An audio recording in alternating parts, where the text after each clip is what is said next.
पूर्णमदः पूर्णमिदं पूर्णात् पूर्णमुदच्यते पूर्णस्य पूर्णमादाय पूर्णमेवावशिष्यते ब्रह्मानन्दं परमसुखदं केवलं ज्ञानरूपं द्वन्द्वातीतं गगनसदृशं तत्त्वमस्यादिलक्ष्यम् ईर्षं नित्यं विमलमचलं सर्वदी साक्षिभूतम् भावातीतं त्रिगुणरहितं सद्गुरुं तन्नमामि। गुरुर्ब्रह्मा गुरुर्विष्णु गुरुर्देवो महेश्वरः गुरुसाक्षात् परं ब्रह्म तस्मै गुरुवे नमः। ध्यानार्थं गुरोर्मूर्ति पूजामूलं गुरोर्पदम् मंत्रमूलं गुरुर्वाक्यं मोक्षमूलं गुरुकृपा।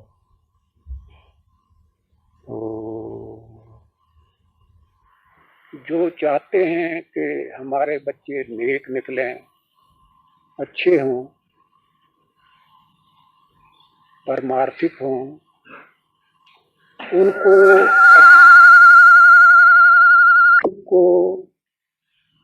अपने आचरण से शिक्षा देनी चाहिए। छोटी उम्र में जैसे संस्कार बच्चे के हृदय में बैठ जाते हैं, वो सारी उम्र वो संस्कार नहीं जाते। कारण क्या होता है? कारण ये कि मनुष्य का जो दिमाग है ये एक प्रकार का टेप रिकॉर्डर है। उस वक्त दिमाग रूपी टेप में अभी तक दूसरे दूसरे संस्कार पड़े नहीं थे। टेप बिल्कुल नया था। जानते जैसे संस्कार उसके ऊपर डाले वो खूब अच्छी तरह अंकित हुए और सारी उम्र उन्होंने काम दिया। इस वक्त समय बड़ा तेजी से बदल रहा है। हिंदू संस्कृति सभ्यता खत्म हो रही है और दूसरे दूसरे लोगों का अनुकरण हो करके उसके ऊपर चलने की कोशिश कर रहे हैं। किनका अनुकरण कर रहे हैं? उनका कर रहे हैं जो भोग विलास से उकता करके तो हिंदुस्तान से कुछ सीखना चाहते हैं।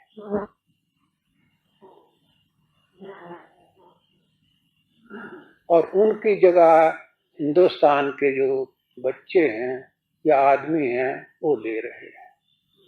तो इसको सोचो, समझो और खुद नहीं तो अपने बच्चों का जीवन बनाओ। जिस वक्त आदमी की बुद्धि है ये एक समय पर जाकर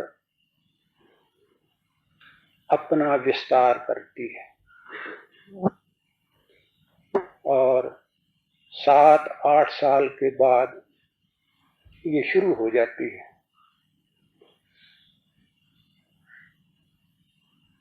दूषित वातावरण में रहने के कारण 7-8 में ना हो तो 10-12 में तो अवश्य शुरू हो जाती है।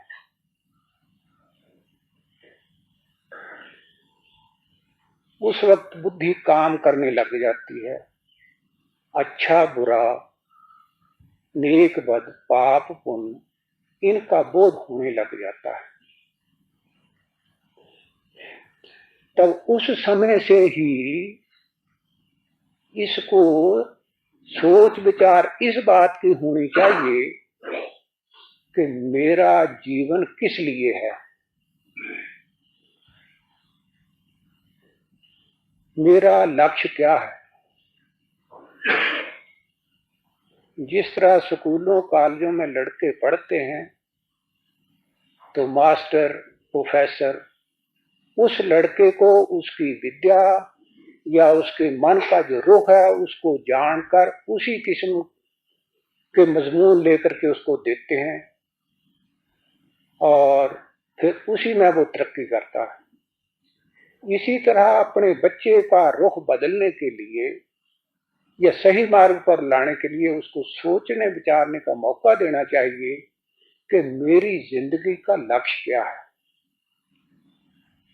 मैं जो जगत में आया, मनुष्य शरीर मिला, तो किस लिए मिला है? कोई इस बात की शिक्षा नहीं देता। तब जिस आदमी का कोई लक्ष्य ना हो, गोल ही ना हो, तो वो पहुंचेगा कहां? तब जिस वक्त तक वो अपने लक्ष्य को निश्चित न कर ले, उसका आगे बढ़ना या विद्या हासिल करना फिजूल। जाना है इस तरफ, चल पड़ता है इस तरफ। जितना इस तरफ जाता है उतना मार्ग दूर हो जाता है।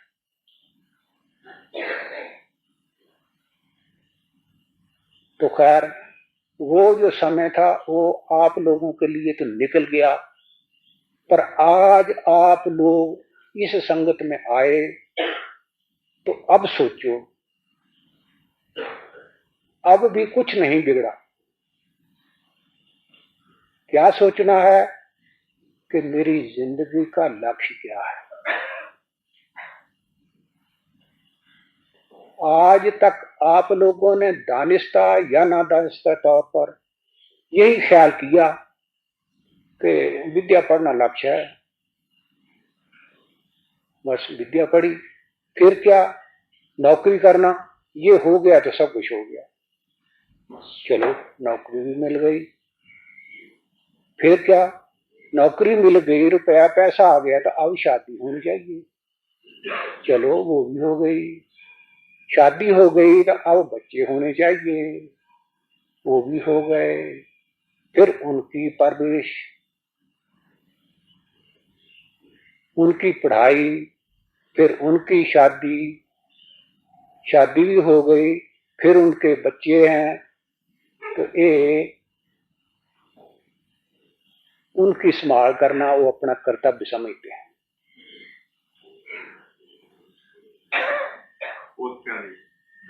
फिर आगे पोते, इतना ही नहीं, लड़की की शादी हो गई तो उसके आगे संतान होती है तो वहां बड़ा कुछ होता है। इतना इन कामों में उलझ जाता है कि उसको फिर सोचने का मौका ही नहीं मिलता कि मेरा लक्ष्य क्या है। भला ऐसे आदमी को क्या कहेंगे? बतलाओ तो सही, इसमें और पशु में अंतर क्या रहा? यही काम तो पशु करते हैं। पशु जल्दी फार्ग हो जाता है, जरा बूढ़ा हो गया तो बस खत्म हो गया। लेकिन ये तो जहां बूढ़ा होता है इसकी ड्यूटियां, जिम्मेवारियां ज्यादा बढ़ती चली जाती हैं और अंत समय रोते और पछताते हुए जाता है। दैववशात किसी के अगर संतान नहीं होती तो किसी के ले लेते हैं। इस जन्म में अगर लड़की की शादी नहीं की तो वो बड़ा बुरा समझा जाता है। किसी का लड़का ले लिया, उसकी परवरिश किया, उसकी शादी की। भला बताओ ये क्या जीवन है? ये भी कोई जीवन है? इस जीवन में पशु का जीवन अच्छा, कई दर्जे अच्छा। आप पूछेंगे ऐसा क्यों? इसलिए कि पशु का जो जीवन है उसके लिए उचित अनुचित कोई बात नहीं है, पाप पुण्य उसके लिए कोई नहीं है। थोड़ी सी पराधीनता जरूर है, लेकिन हर तरह के कर्मों में स्वतंत्र है। उसने अपना किया हुआ कर्म का जो फल भोग है वही मनुष्य पशु योनि में करना है, नया उसे कुछ नहीं। मनुष्य जिसको उस परमात्मा ने ये स्वतंत्रता दे रखी है कि ऐ पुत्र तू जो मांगेगा वही मिलेगा,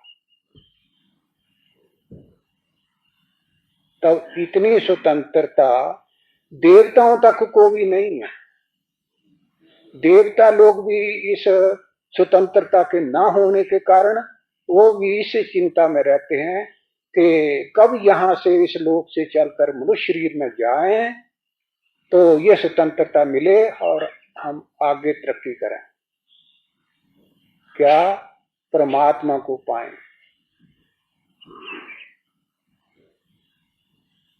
देवलोक में वही जाते हैं जो यहाँ पुण्य कर्म करते हैं, वहां जाकर उसका फल भोग करते हैं, और जब समाप्त हो जाता है तो फिर मनुष्य शरीर में आ जाते हैं। मनुष्य शरीर में आए तो पशुओं वाले काम किए, पशुओं के शरीर में चला गया। तब ये जो उस परमात्मा ने स्वतंत्रता दे रखी है तो इसका फायदा उठाना चाहिए। इसका उठाने के लिए पहले यह निश्चय करो और अपने आप में प्रतिज्ञा करो कि मेरा जो लक्ष्य है वो भगवत प्राप्ति है, और जितने दूसरे काम हैं वो अपना जीवन निर्वाह करने के लिए है। रुपया पैसा कमाओ कोई बुरा नहीं, शादी करो कोई बुरा नहीं, बच्चे पैदा करो कोई बुरा नहीं, जितने गृहस्थ में काम है उन सबको करो, परंतु अपने लक्ष्य को ना भूलो। ऐसा करते हुए इस जीवन में लक्ष्य की प्राप्ति ना हो, भगवत प्राप्ति ना हो तो रास्ते पर तो चल ही रहे हैं, आगे के लिए फिर भगवान मौका देंगे तो उस रास्ते को तय कर सकोगे, और वो मिले और मनुष्य शरीर में ही मिलेगा। तब कितना सस्ता सौदा है, मनुष्य शरीर भी मिला और मार्ग भी अपना बना रहा। इस प्रकार चलते चलते जी परमात्मा के धाम पहुंच जाता है।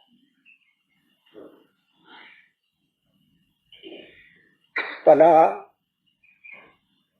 यहां जो जीव इस जगत में रहते हैं उनको परमात्मा की जरूरत क्या है? उस परमात्मा की जो जरूरत है वो मालूम हो जाए तब अपने लक्ष्य को निश्चित करना और उसके तक पहुंचने की कोशिश करना फिर मुश्किल है। तो ये है कि जीव इस जगत में एक नहीं अनेकों प्रकार के दुखों से दुखी है। सुख होता है तो थोड़ी देर के लिए भूल जाता है, परंतु जब दुख आता है तो फिर उस वक्त चाहता है कि कोई ऐसी वस्तु मिले, कोई ऐसी दवाई मिले जो इस दुख से छुटकारा पा जाए। तो इन दुखों के अलावा सबसे बड़ा दुख जो है वो क्या है? वो है जन्म मरण का। जन्म हुआ, वो शरीर मिला तो फिर दुखों की कमी नहीं। तब यदि इसको कोई ऐसी औषधि मिल जाए कि जन्म मरण से छुट्टी मिल जाए और किसी प्रकार का दुख ना हो तो बस इसको परमात्मा नहीं चाहिए। तब जब ये निश्चय हो जाए तो सज्जनों इसी को तो परमात्मा की प्राप्ति कहते हैं। परमात्मा को मिलने पर जन्म मरण से छुट्टी मिल जाती है, संसार के दुखों से सदा दुखों से विमुक्त हो जाता है। ये है परमात्मा के मिलने की जरूरत। और ये आप लोगों के कमाई करने से, जायज नाजायज पैसे इकट्ठे करने से, चक्रवर्ती राज्य हासिल करने पर भी ये वस्तु कहीं से नहीं प्राप्त होगी। जितने जितने ये दूसरे कर्म करता जाता है उतने ही मकड़ी के जाले की तरह आप ही जाल बनाता और आप ही उसमें फंस बैठता। कर्मणा बद्धते जंतु, ये जीव जो है कर्मों करके बंध जाता है। बंधने वाले कर्म कर्म दो प्रकार के, एक पुण्य कर्म, दूसरे पाप कर्म। अब जब तक जगत में रहेगा तो पुण्य पाप तो होते ही रहेंगे। ऐसा कोई कर्म नहीं जिसमें कोई पुण्य ना हो या पाप ना हो। पुण्य कर्म ज्यादा होंगे तो ऊपर के दिव्य लोकों को स्वर्गलोक को चला जाए अथवा मनुष्य शरीर में ही आ जाए। पाप करेगा तो इस जन्म में दुख भोगे अथवा नरकों में दुख भोगे। परंतु इन दोनों प्रकार के कर्मों से इसको छुट्टी नहीं मिलती दुखों से। तो तीसरा कर्म है परस्वार्थ कहो अथवा परमार्थ कहो। इस कर्म से के करने से क्या होता है? अंतःकरण की शुद्धि होती है। शीशे के ऊपर मैल चढ़ी होती है, मैल को दूर कर दो, मुंह अपने आप ही दिखाई देने लग जाता है। तो ये जो परस्वार्थी भाव है, इसके संस्कार ही छोटे बच्चों में डालने चाहिए और बुराइयों से बचाना चाहिए। उनको समझाना चाहिए कि ये जो पाप कर्म है ये जीव को नरकों में ले जाते हैं। देखो फलाना आदमी कितना गरीब है। क्यों गरीब है? इसलिए कि पिछले जन्म के इसके कर्म ऐसे हैं जिनके कारण इसको गरीबी की हालत में पैदा होना पड़ा।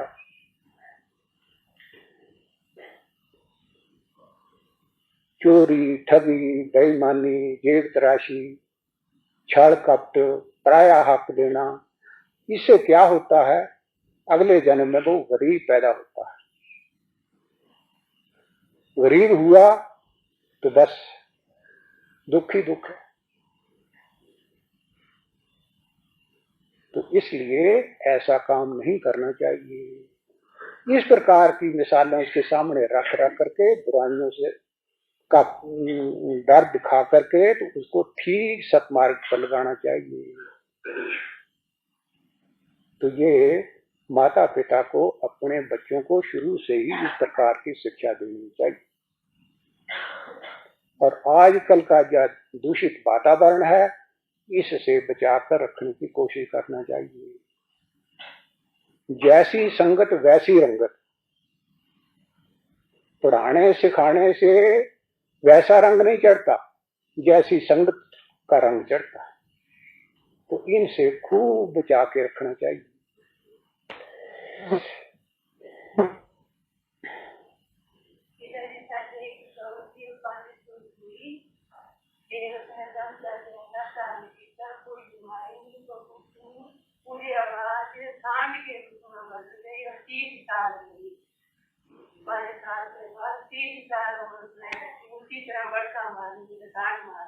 ठीक। ऐसा उसका जीवन जोगियों की तरह उसकी मौत हुई। ठीक। चलती फिरती इस तरह क्या इतना बैठने लगी है ज्यादा तक है कि बस संस्कार।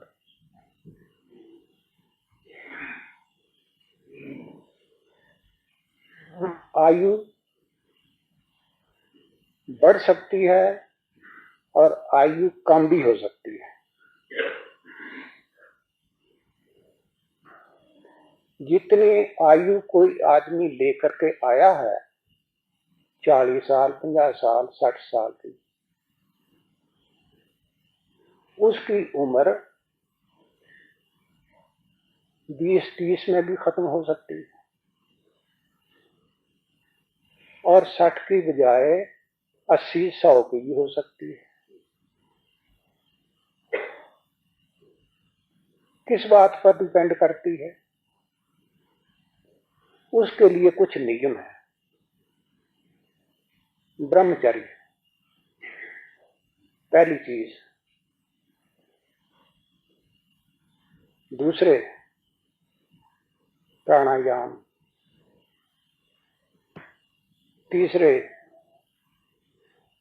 भगवान के नाम का जप,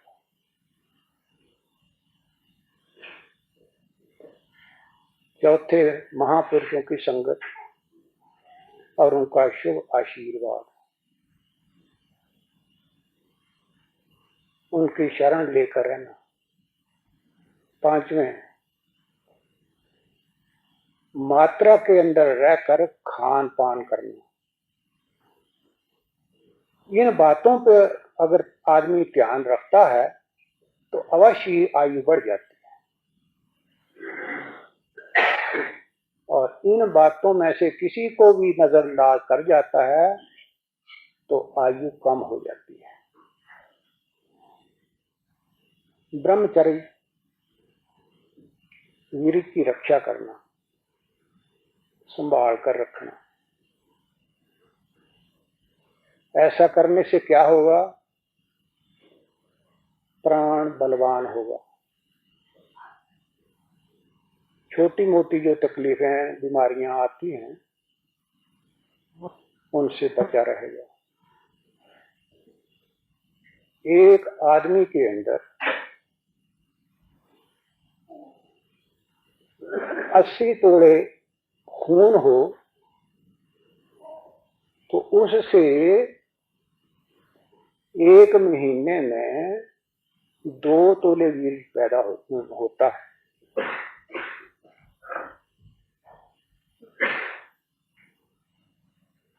अगर एक बार महीने में ब्रह्मचर्य भंग हो जाए तो उतना ही वो नष्ट हो जाता है, तब आगे तरक्की तो ना हुई। वीर्य के अंदर रहता है प्राण, वीर्य के नष्ट होने पर प्राण भी नष्ट हो जाता है, और जितना प्राण नष्ट होता है उतनी ही आयु कम हो जाती है, क्योंकि आयु जो है प्राणों के आधार पर है। जब प्राण नष्ट हो गए तो प्राण 2 प्रकार का है। कैसा? एक तरल और दूसरे बिजली रूप या बाष्प रूप।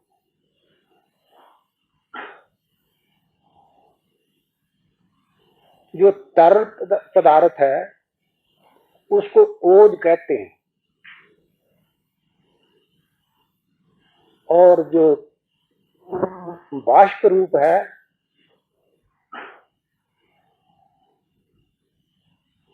जो तरल पदार्थ है उसको ओज कहते हैं, और जो बाष्प रूप है वो सारे शरीर में रहता है।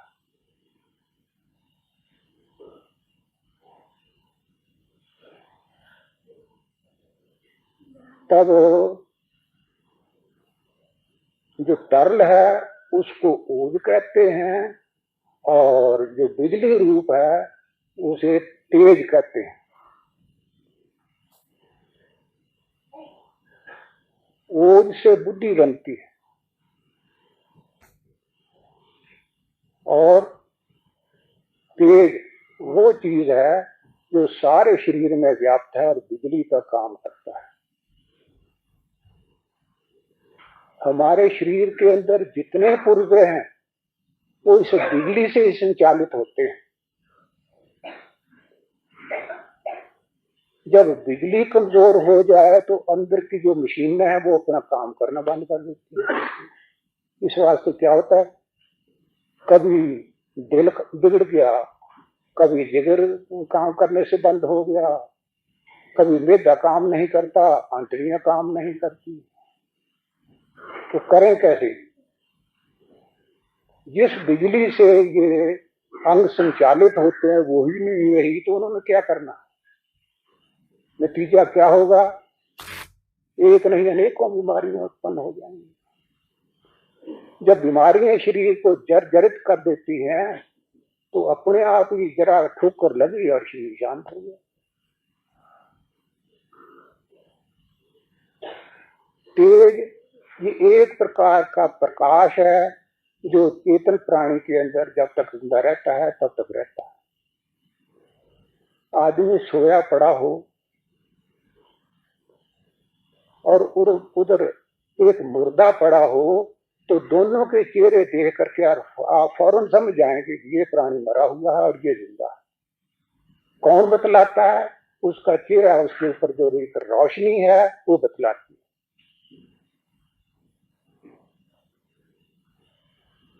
तो इसको जो कोई संभाल के रखता है वो बीमारियों से बचा रहता है और उम्र लंबी होती इसके बाद है प्राणायाम।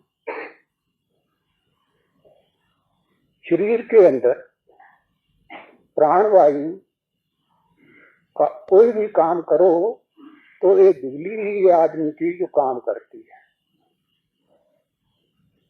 कार्य करते करते ये बिजली खत्म हो जाती, तब कहते नींद आ रही, थकावट हो रही है, सो जाता है तो फिर पैदा हो जाती।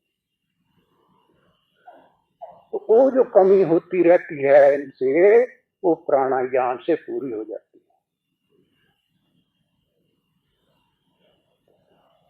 प्राणवायु सर्वत्र व्यापक है, उसको आदमी प्राणायाम की क्रिया से अपने अंदर धारण कर सकता है। परंतु कौन कर सकता है? जिसके फेफड़े बलवान हो, शरीर में बल हो।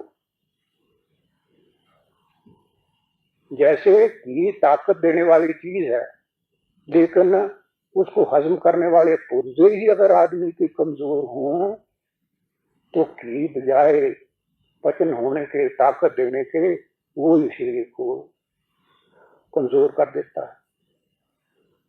इसी तरह इस प्राणायाम को करने के लिए चाहिए ब्रह्मचर्य। पहले ब्रह्मचर्य होगा तो प्राणायाम हो सकेगा, प्राणायाम होगा तो आयु, कितनी कितनी आयु को बढ़ाया है योगी जनों ने, वो प्राणायाम के बल से।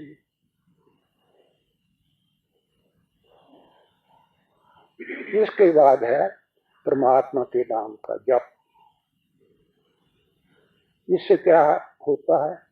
इसका जप करने से आदमी से जो पाप कर्म होते रहते हैं, दानिस्ता ना दानिस्ता का, तो परमात्मा का नाम जपने से वो नष्ट होते रहते हैं। वो नष्ट होकर के पुण्य जमा होता चला जाता है। पाप कर्मों से आदमी की आयु कम हो जाती है, पुण्य कर्मों से बढ़ जाती है। तो परमात्मा का जो नाम जप करना, इससे बढ़कर कोई दूसरा पुण्य नहीं है।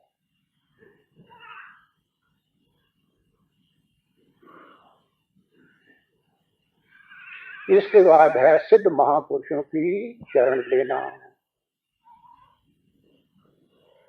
उनकी शरण में होकर रहना।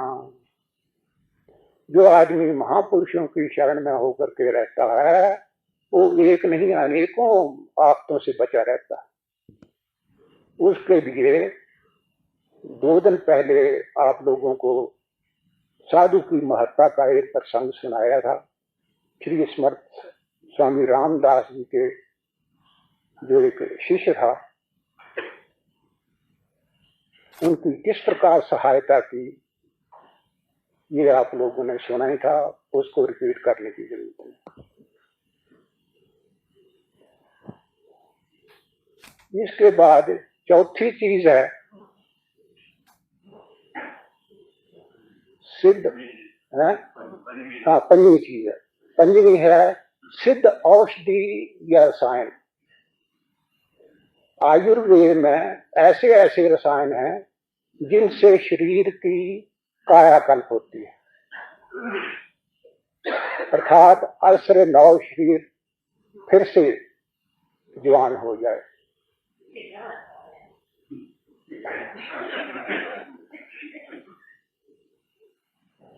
तो ये इसके सेवन के 2 काल हैं, बाल अवस्था या नौजवानी। वृद्धावस्था में ये काम नहीं लेता, क्योंकि बुनियाद जो बिगड़ चुकी। इन 2 कालों में सेवन करे तो उसकी बुनियाद पक्की हो जाती है, और जिस मकान की बुनियाद पक्की हो जाए तो फिर आप समझ ही सकते हैं वो मकान पक्का ही है। छोटी मोटी बीमारी रूपी आंधियां आए तो उस चकोले में नहीं पड़ेगा, बच जाएगा। और ये तो एक 2 प्रकार का है।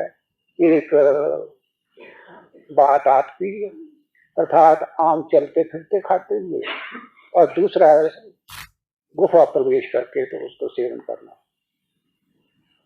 तो गुफा प्रवेश करना तो गृहस्थ लोगों के लिए मुश्किल है, परंतु जो चलते फिरते करने का है वो साल में अगर एक बार हो जाए तो कम से कम 1 साल तो अच्छा निकल जाता है।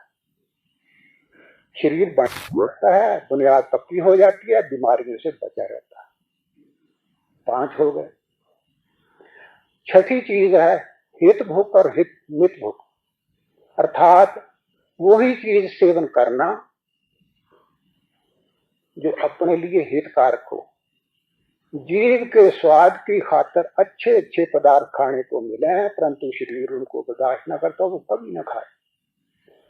उसके खाने से क्या होगा? बीमारी खड़ी हो जाएगी कोई ना कोई। क्या फायदा होगा उसके खाने से?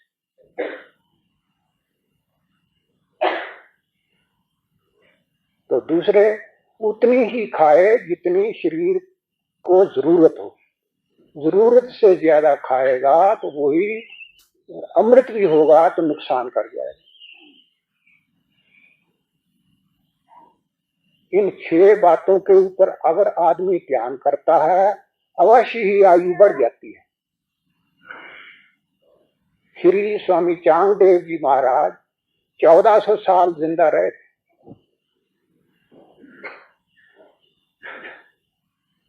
वो योग साधन से, नहीं तो आप समझ सकते हैं कि 14 साल आदमी की आयु नहीं होती।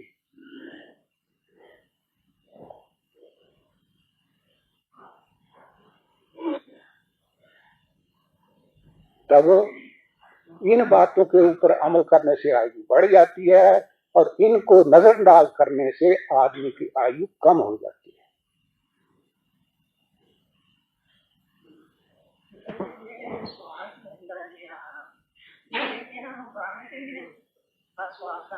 ये श्वास तो प्राण नहीं है, परंतु इन श्वासों को जो बाहर धक्का दे के भेजता है ना, वो है प्राण।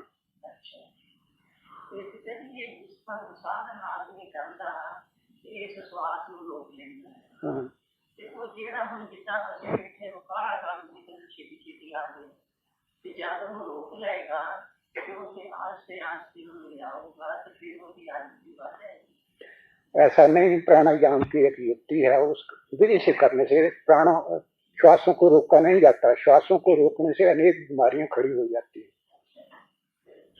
प्राण के ऊपर काबू पाया गया तो श्वास अपने आप ही बंद हो जाता है। वो जो पीछे धक्का देने वाला है उसको प्राण कहते हैं। उसके ऊपर काबू पा लिया तो उसने बाहर धक्का नहीं देने, प्राण श्वास बाहर कहाँ जाएगा? तो ये आम लोगों का काम नहीं। प्राणायाम जो है ये इसकी बुनियाद होनी चाहिए। इसकी बुनियाद पक्की ना हो तो यही जो फायदेमंद चीज है नुकसानदेह। तो इसके ऊपर अमल ना हो सके तो बाकी जो जितनी 6 बातें कही हैं उनमें से 5 के ऊपर अमल करे, वो तो इसके बस की बात है।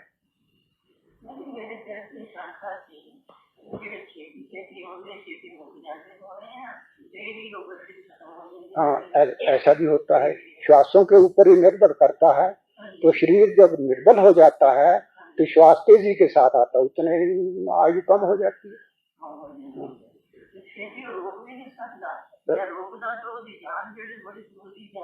हाँ, तो साधन करते करते चाहे नाम का ही स्मरण करे तो आप देखेंगे, जो ध्यान लगा करके देखेंगे तो पता लगेगा जिस वक्त आदमी बैठता है तो उस वक्त श्वास तेजी से चलता है, और जब चित्त वृत्ति कुछ निरोध होती है, मन लगने लगता है, तो उस श्वास की तरफ जरा ध्यान दो तो पता लगेगा बड़ी देर बाद आता है, बड़ी देर बाद आता है। तो इसी को प्राणायाम कहते हैं। प्राणायाम हो गया। नाम जप से भी प्राणायाम होता है, तो आम लोगों के लिए यही ठीक है, दूसरा नहीं।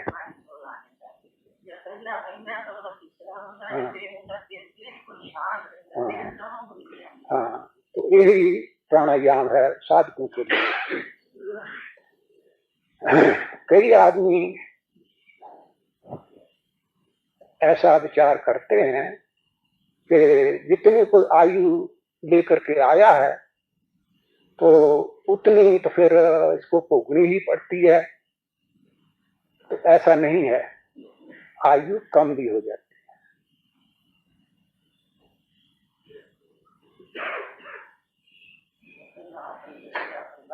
हाँ हाँ,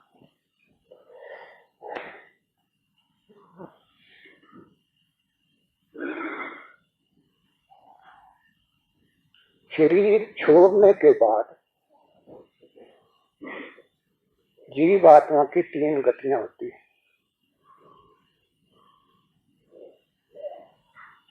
एक वो जो शरीर छोड़ने पर ऊपर के लोगों को चले जाते हैं, दूसरे वो जो नीचे की भोगियों उनमें चले जाते हैं, और तीसरे वो जो मध्य बीच में रहते हैं अर्थात मनुष्य शरीर में आते हैं। इनके अलावा 3 गतियों के ये संपूर्ण संसार इन्हीं में के अंदर रहता है, परंतु चौथा मार्ग है जो इन 3 मार्गों को छोड़कर उस मार्ग में जाते हैं कि जिस मार्ग से गए हुए फिर जगत में जीव नहीं आता। तो वो है परमात्मा का धाम। उस मार्ग से गया हुआ फिर हट के वापस नहीं आता। ये मार्ग किसको मिलता है? क्यों भाई कपूर सिंह? जिन्होंने इस रास्ते को तय किया है वही इस रास्ते से ले जा सकते हैं। ये रास्ता आपसे आप नहीं मिलता, इसके लिए रहबर चाहिए। उसी रहबर को सदगुरु कहते हैं। बिना सदगुरु के एक ना रास्ता मिलता न रास्ता तय होता है।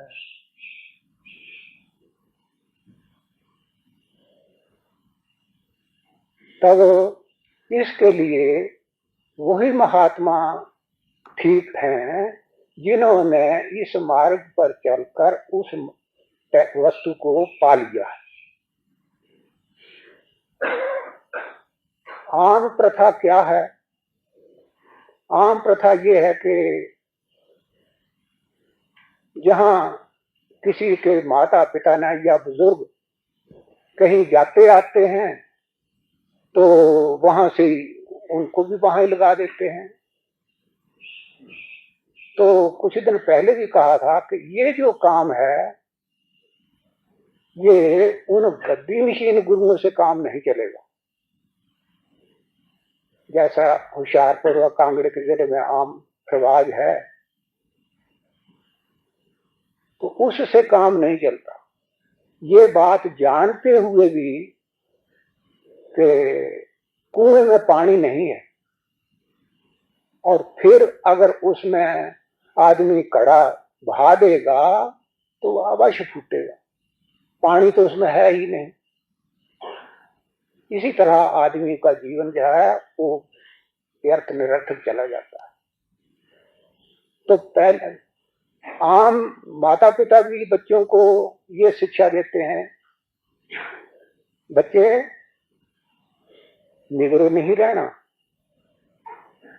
चाहे गुरु जैसा वैसा हो उसे शिक्षा लेकर सगरे बने रहना चाहिए। तो इससे ये काम नहीं चलेगा। कोई कुल के जो पाद्य पुरोहित हैं उनसे दीक्षा लेकर के तो अपना कल्याण करना चाहते हैं, परंतु वहां से होगा नहीं। इस भूल को निकाल देना चाहिए।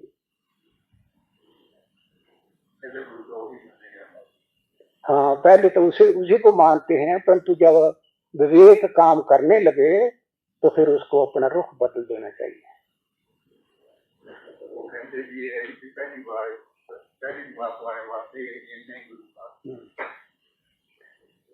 तो इसके लिए पहली चीज क्या है? पहली चीज ये है कि आदमी संगत करे, संतों की संगत करे। संगत किस तरह से करे? एक चित्त होकर। ऐसा नहीं 1 2 4 सत्संग सुने और निश्चय कर लिया कि कुछ नहीं। ये तो किताबों में भी बातें भरी पड़ी हैं, हमने वहां भी सुनी थी, हमने वहां भी सुनी थी। ये क्या है? ऐसा नहीं 1 2 3 बार 4 बार सुनने से ये बात नहीं बनेगी, इसके लिए कुछ समय लगेगा। ऐसे ही कुछ ग्रंथों को देखा पढ़ा, एक ग्रंथ को पढ़ा, दूसरे को पढ़ा, तीसरे को पढ़ा, कुछ नहीं, अपने अपने गीत गाए हुए हैं। तो ये जो 2 दोष हैं या 2 रोग हैं, पहले ये निकालने होंगे। जगह जगह भटकने को भटकूपन कहते हैं, और किसी जगह भी एक जगह निश्चित होकर के तो उसके आज्ञा के अंदर सहकर कार्य न करना, इसको अर्धदग्धता कहते हैं। अर्धदग्ध कहते हैं आधे जले हुए। तो इस तरह के जो आदमी होते हैं जिनके अंदर ये 2 दोष होते हैं, वो कभी भी मंजिल मकसूद पर नहीं पहुंचते। जहां लगो वहां ही चिमट कर उसके अंदर से असलियत को निकालो, तब कुछ मिल सकेगा।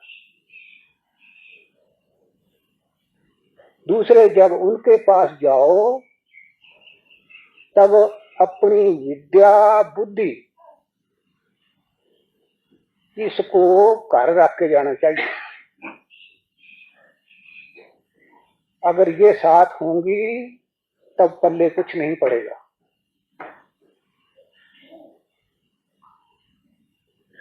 जो लेकर जाते हैं उनकी 1.5 अकल की जो खिचड़िया वो अलग ही पकती है, उनको कुछ नहीं मिलता। साथ लेकर के क्या जाना है? आजिज़ी और नम्रता।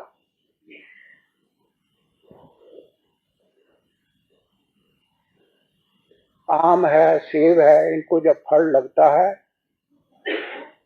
तो टहनियां चुभ जाती है, परंतु महुआ एक ऐसा दरख्त है कि जब उसको फूल आते हैं उसी वक्त से उसकी जो टहनियां वो खड़ी हो जाती है।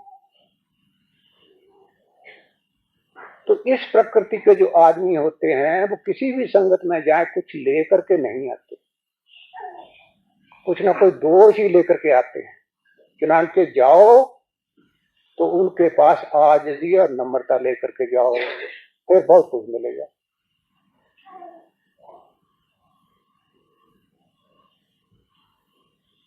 तब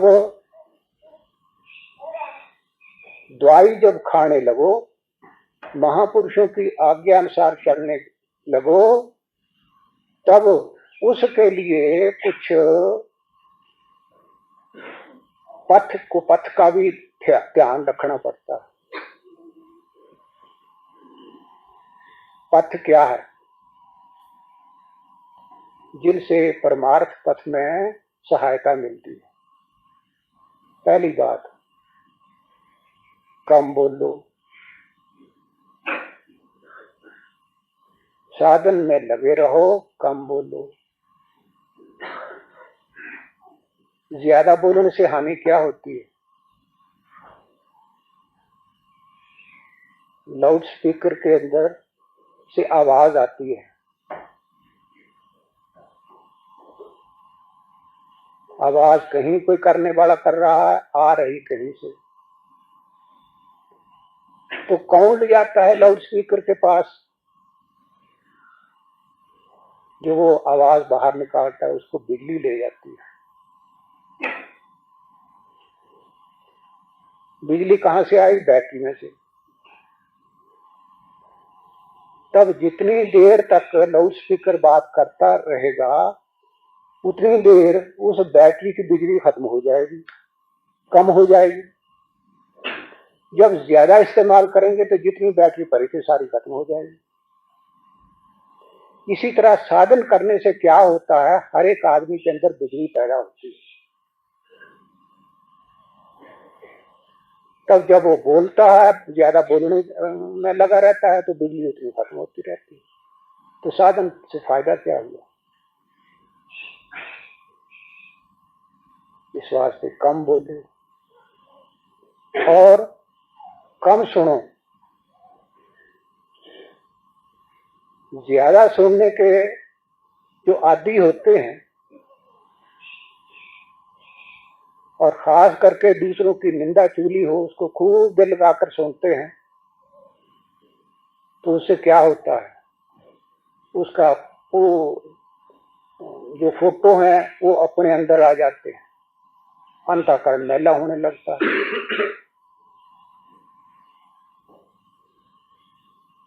और इसी तरह काम देखो,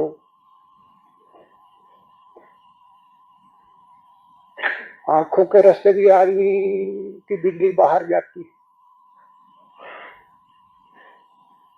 तब ऐसे ऐसे दृश्य जिनको देख करके आदमी के चित्त में विकार पैदा होता है, उनको देखने से आदमी के अंदर वो दोष अंदर आ जाते हैं। इस वास्ते ऐसी जगह न जाओ जहां देखने से अथवा सुनने से आदमी के चित्त में विकार उत्पन्न हो। बुरा कर्म किसी ने किया, लेकिन आपने उसको देखा, जो सुना वो आपके अंदर भी आ गया, घर बैठे बिठाए।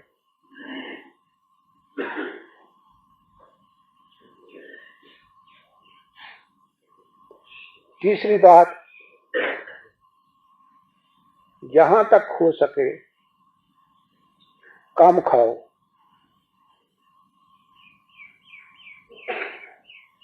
कम खाने से क्या होगा, आपका स्वास्थ्य बना रहेगा, पाचन शक्ति नहीं बिगड़ेगी। स्वास्थ्य बिगड़ा, पाचन शक्ति बिगड़ी, दूसरे पुर्जे खराब होंगे, आलस और निद्रा आएगी। ये सारी चीजें दिन बात डालने वाली हैं। तब साधकों के लिए ये जरूरी है कि कम खाएं। विरक्त त्यागी साधु हो तो चाहिए उसको एक वक्त खाना खाए।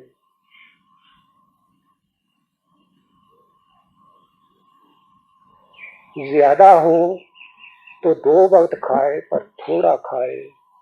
ऐसा नहीं कि 3 टाइम जो 4 खाना हो एक वक्त का ही खा लिया, तो इससे और भी ज्यादा हानि होती है।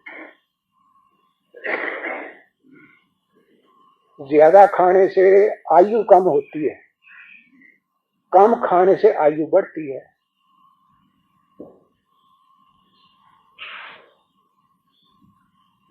तब इस बात को भी ध्यान में रखो।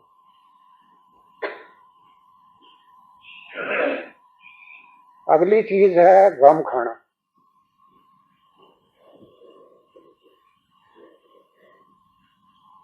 दूसरे शब्दों में इसको कहते हैं जरना।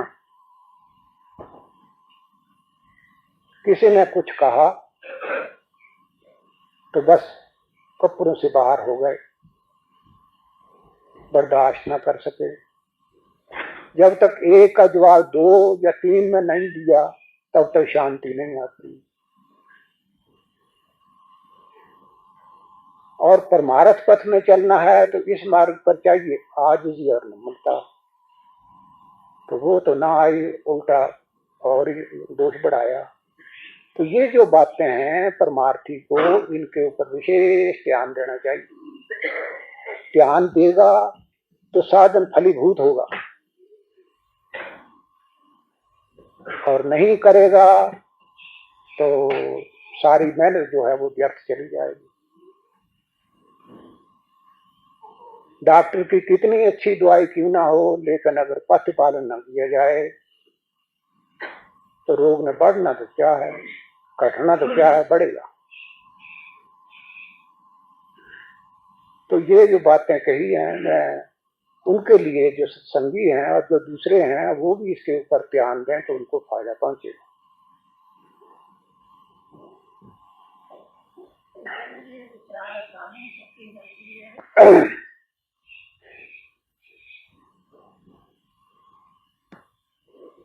एक बात और विचारणीय है, वो क्या, आदमी का जो अंतःकरण है वो क्या है, एक प्रकार का शीशा है। उस शीशे के जो परमाणु हैं वो क्या है, वो आदमी के अपने ही जो कर्म है जिनके परमाणुओं का बना हुआ शीशा है।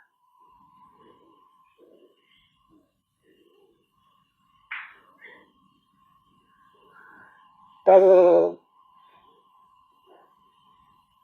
वो परमाणु कहाँ से आते हैं, उनके आने के जो मार्ग हैं वो आपको बतलाता हूं।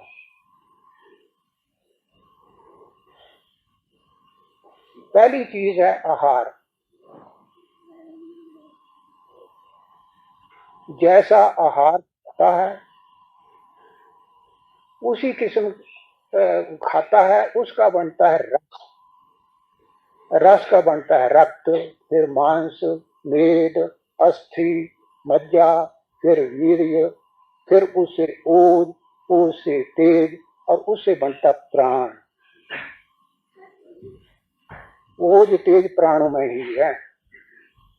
और उनके बाद फिर आगे जाकर के उसका बनता है गुण, और वो गुण बनकर अंतःकरण में एक परमाणु जमा हो जाता है। गुण तीन प्रकार के हैं, तीन गुण है, सत्व, राज, तम। ये तीन गुण है।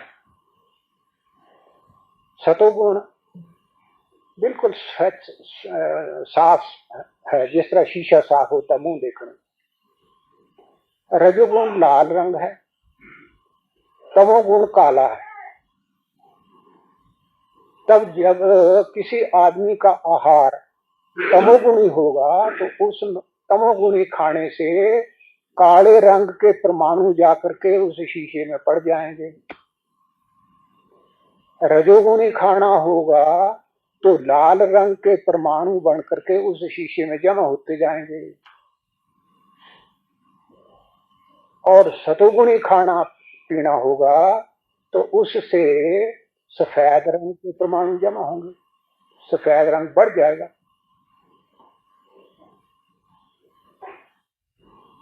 तो रजोगुण और तमोगुण जो है इनसे तो शीशा साफ नहीं होता, इनसे तो मैला ही होता है। इस वास्ते सतोगुणी ही आहार होना चाहिए, सतोगुणी ही व्यवहार होना चाहिए और सतोगुणी ही आचार होना चाहिए। अर्थात जो कर्म आप करते हैं वो भी सतोगुणी हो, और सतोगुण ही सोसाइटी संगत होनी चाहिए। जिन लोगों के साथ मेल जोल है वो भी सतोगुणी हो।